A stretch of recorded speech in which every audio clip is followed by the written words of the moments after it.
অন্তর্বর্তী সরকারের পক্ষে ইস্তফা দিয়ে তিনি বাংলাকে ছেড়ে চলে যায়।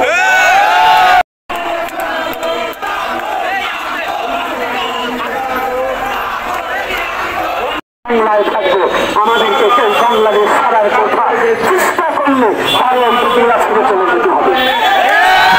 আমাদের বাংলা ছাড়া চেষ্টা করলে তার এই বাংলাকে আগে ছাড়তে হবে।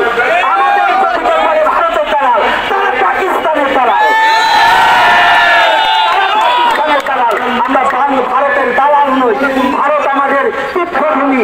আমরা অনেক সময় তীর্থ দর্শন করার জন্য ভারতে যাই।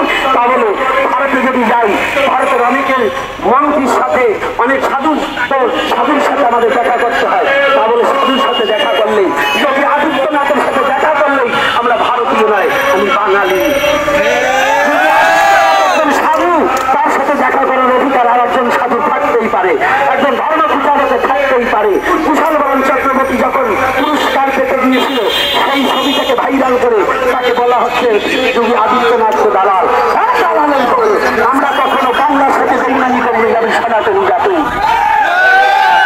তাই যারা বাংলার সাথে বেইমানি করছে তাদের বলে দিতে চাই, আমরা বাংলা ছাড়তে প্রস্তুত নই। আমরা আর বাংলা ছাড়বো না, বাংলায় লড়াই করে বেঁচে থাকবো। তাই আমি পরিশেষে আর কথা না বাড়িয়ে আবারও বলে যেতে চাই, অন্তর্বর্তী সরকার যেন এই সনাতনী জাতির যদি নিরাপত্তা না দিতে পারে, আবারও বলছি তিনি বাংলাদেশে এই অন্তর্বর্তী সরকারের পক্ষে ইস্তফা দিয়ে তিনি বাংলাকে ছেড়ে চলে যায়। কোনো প্রতিনিধি ছিল না।